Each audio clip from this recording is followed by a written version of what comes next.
Hola, estimados amigos y oyentes.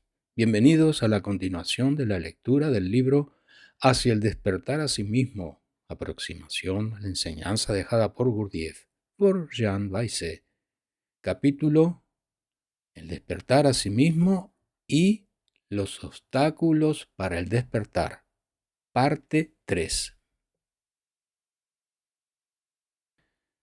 Voy a leer como anteposición a la lectura de esta parte 3 el último párrafo de la parte 2 del audio anterior para que el fluir del pensamiento de la parte 2 pueda conectarse sin interrupciones con la parte 3. El hombre es débil, débil como un niño, y en su propio ser y en su esencia no es de hecho más que un niño. En sus momentos de sinceridad, él lo sabe, y los acontecimientos de la vida se encargan de hacérselo sentir. Pero en lugar de reconocerlo, de emprender los esfuerzos necesarios, pero él no sabe cuáles y es perezoso, y en lugar de pedir la ayuda que necesita, pero él no lo sabe dónde ni cómo pedirla, y no tiene ya la simplicidad necesaria. Entonces el hombre prefiere defender a toda costa esta imagen que tiene de sí, de su, entre comillas, ideal y de lo que él debería ser.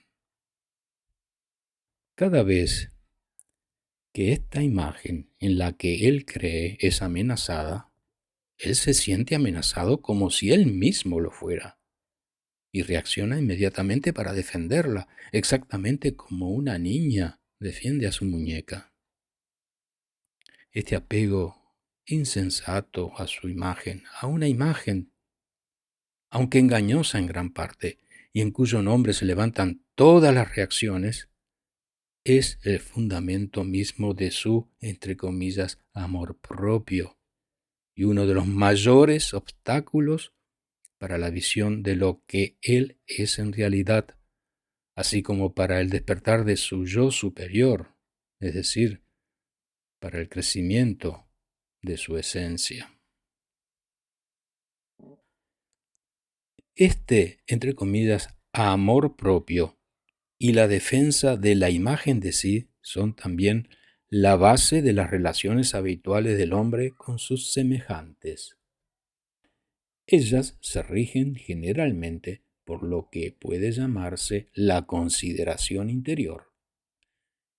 En esta condición, el hombre se preocupa ante todo de lo que se piensa de él y de lo que él debe hacer para ser reconocido, apreciado según la imagen que él quiere dar de sí. Como esta es generalmente ideal y algo sobreestimada, él juzga siempre que no se le presta lo suficiente y que no se le da el lugar que le corresponde, que no se es suficientemente educado con él, que no es apreciado en su justo valor, como se le ha mirado, qué es lo que se ha pensado de él, y esto toma ante sus ojos una enorme importancia. Todo esto le molesta, le preocupa, y él desperdicia su tiempo y su energía en conjeturas y en suposiciones.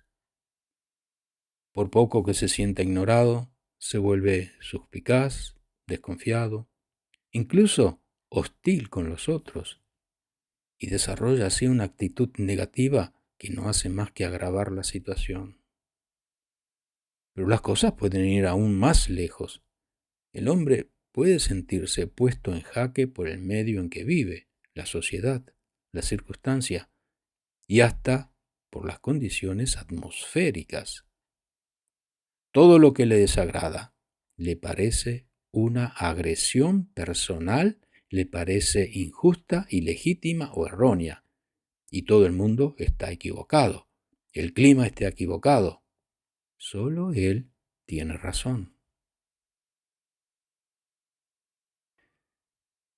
No es que el hombre no tenga nada que defender en el curso de su vida, pero lo que él tendría en verdad que defender, la manifestación de su propia naturaleza, de su propio ser bajo una forma que no pertenezca más que a él y de la cual se encargue un real y verdadero amor de sí con mayúsculas, no aparece sino con el despertar y el desarrollo de su yo superior y no tiene nada que ver con sus múltiples yoes ni con su imagen de sí.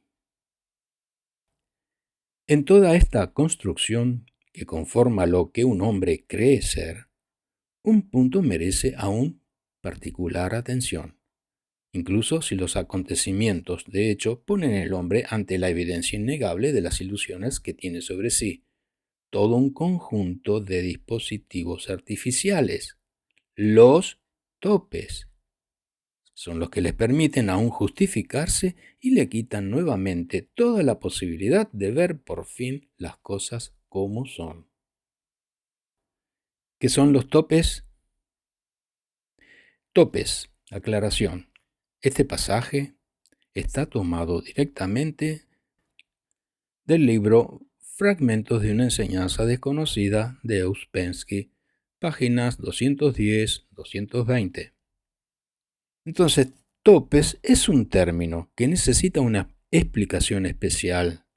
Todos saben lo que son los topes de los vagones de ferrocarril, aparatos amortiguadores de choques. En la ausencia de estos topes, los menores choques de un vagón contra el otro podrían ser muy desagradables y peligrosos. Los topes atenúan los efectos de estos choques y los hacen imperceptibles. En el hombre existen dispositivos exactamente análogos. No son creados por la naturaleza, sino por el hombre mismo, aunque involuntariamente. En su origen se encuentran las múltiples contradicciones de sus opiniones, de sus sentimientos, de sus simpatías, de lo que dice, de lo que hace y del malestar que de esto se deriva. Si un hombre tuviese que sentir durante su vida entera todas las contradicciones que están en él, no podría vivir ni actuar tan tranquilamente como ahora. Continuamente se producirían en él fricciones. Sus inquietudes no lo dejarían reposar nunca. No podemos ver cuán contradictorios y hostiles entre sí son los diferentes yoes, entre comillas, que forman nuestra personalidad. Si un hombre pudiera sentir todas estas contradicciones, sentiría lo que él realmente es. Sentiría que está loco. Para nadie es agradable sentirse loco. Además, tal pensamiento priva al hombre de su confianza en sí mismo, debilita su energía, lo despoja de esta, entre comillas, consideración interior que ocupa el lugar de un real respeto de sí mismo y que él considera como tal. De una manera u otra, tiene entonces que dominar o apartar esta amenaza de ver la verdad sobre sí mismo, o bien tiene que destruir sus contradicciones o dejar de verlas y de sentirlas. Y el hombre no puede destruir sus contradicciones, pero deja de sentirlas cuando en él aparecen los topes. A partir de entonces, ya no siente los impactos que resultan del choque entre perspectivas, emociones y palabras contradictorias. Los topes se forman lenta y gradualmente. Muchísimos son creados por la educación. Otros deben su existencia a la influencia hipnótica de toda la vida circundante. El hombre está rodeado de gente que habla, piensa, siente y vive por medio de sus topes. Al imitarlos en sus opiniones, acciones y palabras, crea involuntariamente en sí topes análogos que le hacen ver la vida más fácil, ya que es muy duro vivir sin topes. Pero estos impiden toda posibilidad de desarrollo interior porque están hechos para amortiguar los choques. Pero los choques, y solo ellos, pueden sacar al hombre del estado en que vive, es decir, despertarlo. Los topes arrullan el sueño del hombre y le dan la agradable y apacible sensación de que todo irá bien, de que no existen las contradicciones y de que puede dormir en paz. Los topes son dispositivos que permiten al hombre tener siempre la razón. Le impiden sentir su conciencia y tranquilizan, entre comillas, su amor propio. Cuando un hombre se da cuenta de su situación real, en un vislumbre de verdad o bajo el efecto de un choque imprevisto que anula sus mecanismos protectores, tal como un duro fracaso o un grave peligro, le es dada la oportunidad, por un instante, de comprender dos cosas. La primera es que no tiene en absoluto las cualidades de las que se vanagloria. Y la segunda, que él es doble, que tiene dos naturalezas, y que tras el hombre ordinario duerme un yo real, que tiene la posibilidad de estas cualidades, y que el choque, por un instante, acaba de despertar. Y él ve que un personaje de la superficie, una, entre comillas, personalidad artificial, ocupa el espacio y revestido de poderes ilusorios y responde por él a todo en la vida. En estos vislumbres puede comprender que necesita llegar a ser realmente él mismo y que si quiere realmente llegar a serlo, de allí en adelante una sola cosa cuenta: despertar. Alcanzar el despertar a sí mismo, el despertar y el crecimiento del ser. Y él puede ver que esta personalidad, este personaje en él que cree tan fuertemente y que ocupa todo el espacio y bajo cuya apariencia vive, es el obstáculo mayor para este despertar del yo real. En cada uno de estos momentos en que ve que está dormido y que para llegar a ser él mismo le es necesario a cualquier precio despertar, el hombre, si es honesto, encuentra en sí la necesidad de desalojar esta personalidad que se lo impide y emprende una lucha contra ella. A partir de ese momento, y con relación a sí mismo, aparece una nueva escala de valores. Para él, todo cuanto pueda ayudarle a despertar se convierte en el bien. Todo cuanto se lo impida es el mal. El único, entre comillas, pecado real para este hombre llega a ser lo que le impide a su ser interior despertar. Pero el hombre no tiene ningún poder sobre sus momentos de conciencia de sí. Aparecen y desaparecen bajo la acción de condiciones exteriores, de asociaciones accidentales, de choques, de recuerdos o emociones que no dependen de él. Sin embargo, mediante métodos justos y esfuerzos bien dirigidos, el hombre podría adquirir control sobre dichos momentos y llegar a estar consciente de sí mismo. Le sería posible adquirir el dominio de esos momentos fugitivos de conciencia, evocarlos más a menudo, conservarlos durante más tiempo y hasta volverlos permanentes. Pero él no puede hacerlo por sí mismo. Tal desarrollo implica un conocimiento y la utilización de medios de los cuales el hombre, tal como es, no dispone, que él no puede poner en marcha por sí solo.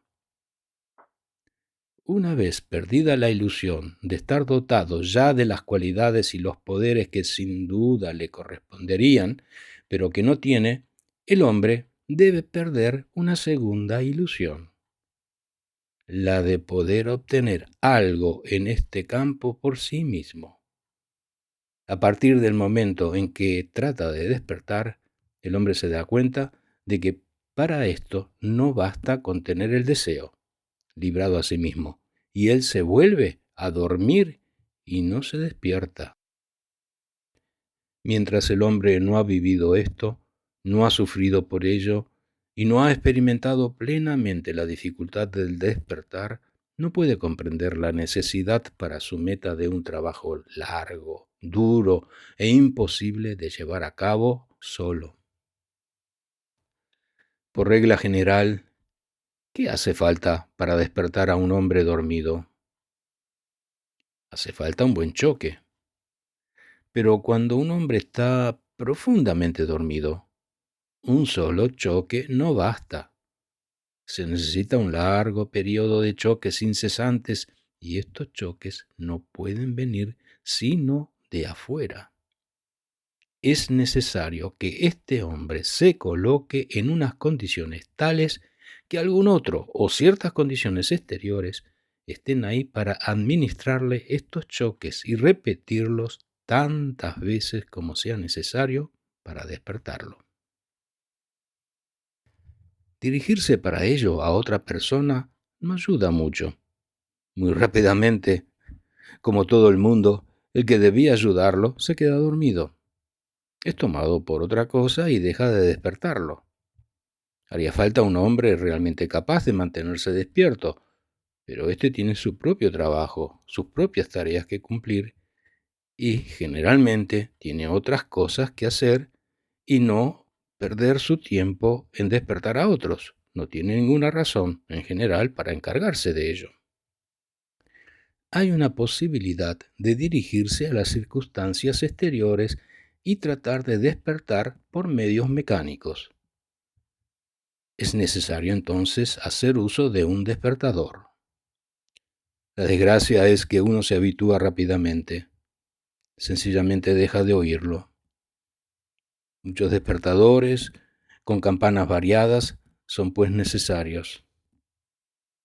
El hombre debe literalmente rodearse de despertadores que le impidan dormir. Y aquí todavía surgen dificultades. A los despertadores hay que darles cuerda, y para darles cuerda es indispensable acordarse. Para acordarse hay que despertarse a menudo. Pero hay algo peor. Un hombre se habitúa rápidamente a cualquier tipo de despertador y después de un cierto tiempo no lo hace sino dormir mejor. Por consecuencia, los despertadores deben ser cambiados continuamente. Es necesario siempre inventar nuevos. Con el tiempo, este medio puede ayudar a un hombre a despertar, pero hay pocas posibilidades de que él haga este trabajo de inventar, dar cuerda, cambiar todos estos despertadores por sí mismo sin ayuda exterior. Y es bastante más probable que habiendo comenzado este trabajo, no tarde en dormirse y que en su sueño sueñe que inventa despertadores, que se les da cuerda, que los cambia y finalmente dormirá mejor con ellos. Así pues, para despertar, hace falta conjugar toda una serie de esfuerzos. Es indispensable que haya alguien para despertar al dormido. Es indispensable que haya alguien para vigilar al que lo despierta. Hace falta tener despertadores. Es necesario también inventar nuevos constantemente. Y finalmente, para llevar a cabo tal empresa, para obtener resultados, el único medio es que cierto número de personas conjugue sus esfuerzos. Un hombre solo no puede hacer nada. Un hombre solo puede muy bien engañarse en cuanto a su despertar y tomar por un despertar lo que no es más que un nuevo sueño. Si cierto número de personas deciden trabajar juntas contra el sueño, se despertarán mutuamente e incluso, si la mayoría se vuelve a dormir, puede bastar que una se despierte para que ésta ponga a despertar a los otros. Igualmente pondrán en común sus diversos medios de despertar.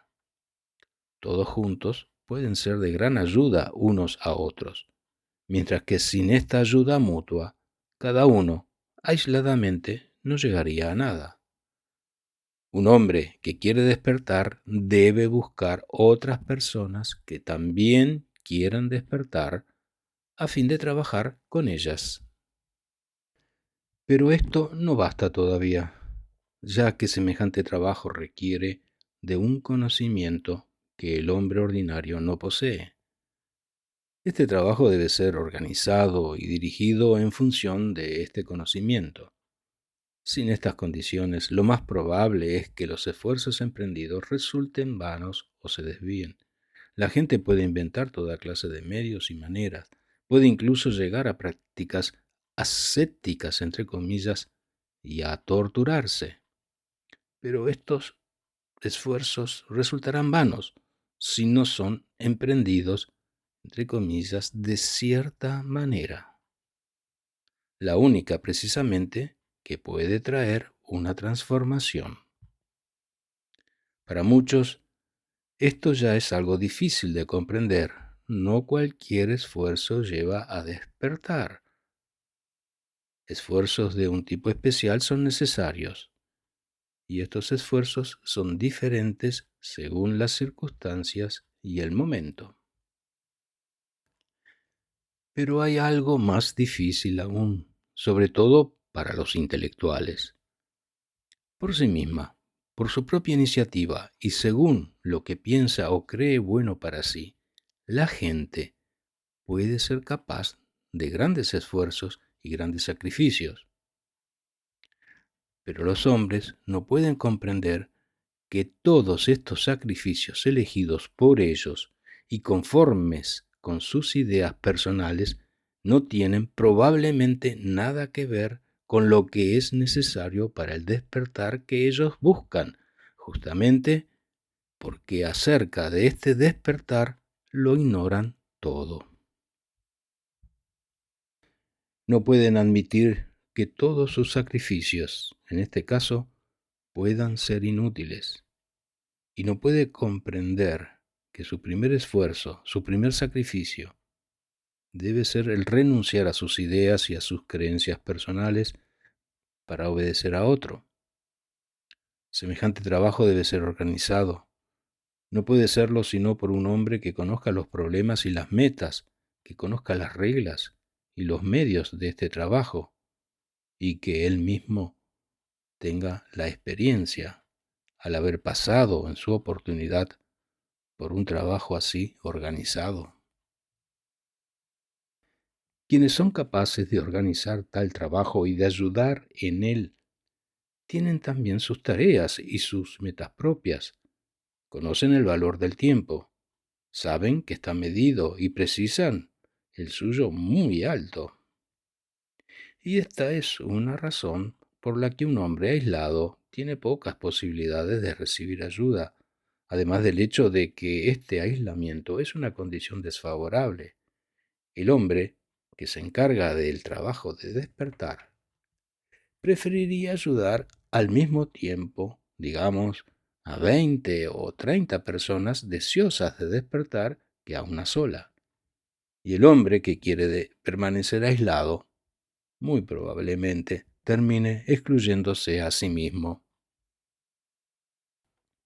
La primera meta de un hombre que busca despertar y comienza el estudio de sí debe unirse a un grupo. El estudio de sí no puede ser llevado a cabo sino en grupos correctamente organizados. En cuanto al trabajo en sí, permanecerá mucho tiempo como un trabajo solamente preparatorio. Tantas cosas están torcidas u oxidadas en la máquina humana que es necesario previamente repararlas. Un trabajo efectivo con miras a un despertar no puede ser emprendido sino después, cuando pueda apoyarse sobre bases sólidas, equilibradas. Excepto casos de carencia grave que puedan necesitar un trabajo personal independiente, es solo en un grupo que puede hacerse este trabajo preparatorio. Un hombre solo no puede verse a sí mismo, pero cierto número de personas reunidas con una sola meta, aún sin quererlo, se ayudarán mutuamente. Uno de los rasgos característicos de la naturaleza humana es que el hombre ve siempre más fácilmente los defectos de los demás que los suyos propios, y esto ocurre muy, entre comillas, espontáneamente. Ahora bien, en el camino del estudio de sí, el hombre aprende pronto que él mismo posee todos los rasgos y todos los defectos que ve en el prójimo. Solo la dosis, por así decirlo, difiere. Hay muchas cosas que él no ve en sí mismo, mientras que en los demás le son evidentes. Si ha comprendido bien que estos rasgos, en grados diversos, también están en él, comienza a estar atento a ellos, puede verlos, encontrarlos en él mismo y puede tener también la experiencia de ellos. Los de otros miembros de otros grupos le sirven, en cierto modo, de espejo en el que puede verse. Pero para verse a sí mismo en los rasgos, los defectos y las faltas de sus compañeros, y no ver solamente los rasgos y defectos de ellos, es necesario ser capaz de una actitud interior especial, de una vigilancia y de una atención de particular dirección y calidad, para las cuales se requiere de suma honestidad y sobre todo suma sinceridad consigo mismo. No se puede hablar honestamente sino de lo que uno mismo ha vivido.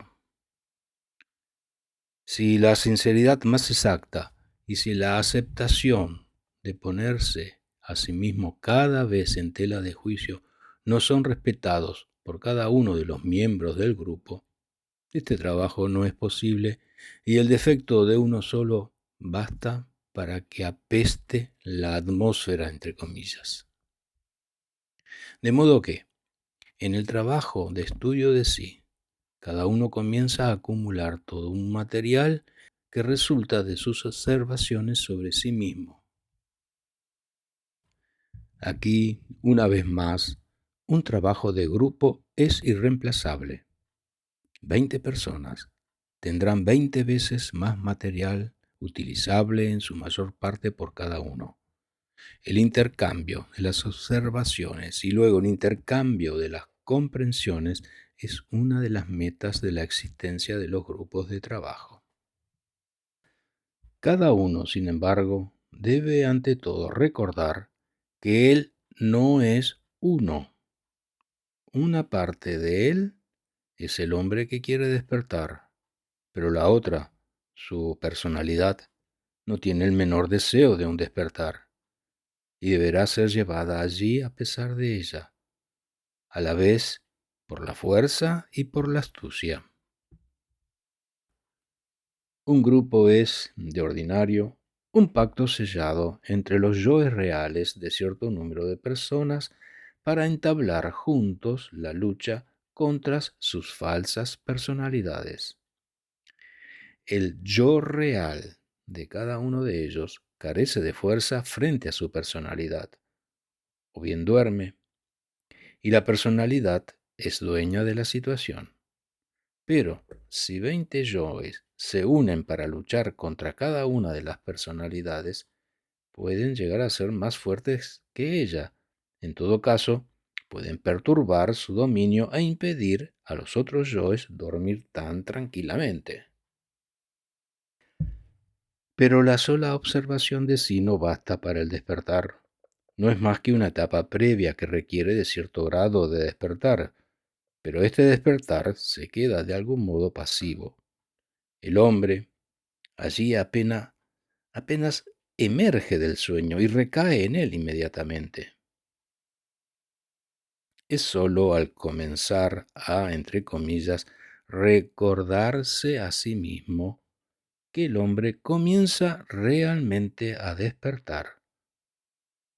Al tratar de reencontrar, unir y vivir más allá de sus personajes aquello que ha sentido que era más verdaderamente él mismo.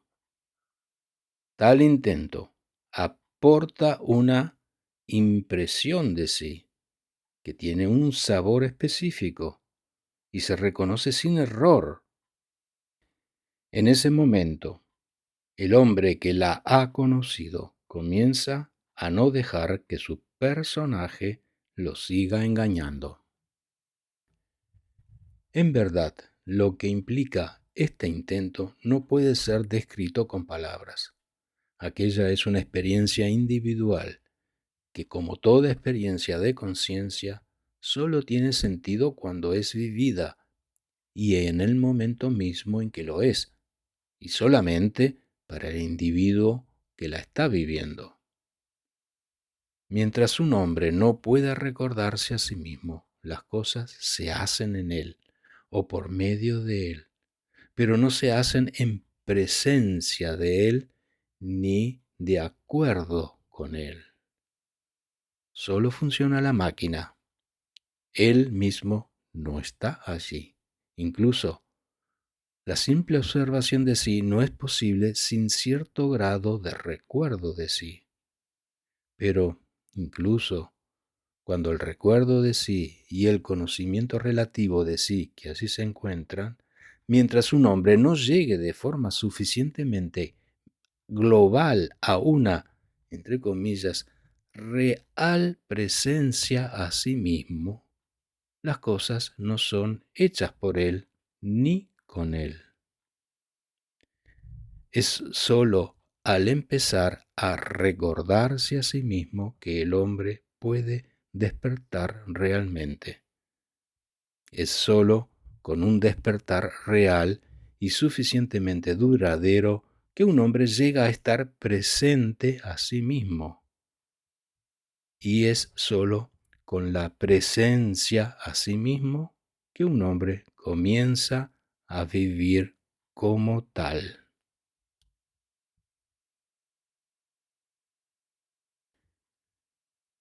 Finaliza aquí el capítulo El despertar a sí mismo y los obstáculos para el despertar. Muchas gracias, estimados oyentes, por escuchar hasta el final. Gracias.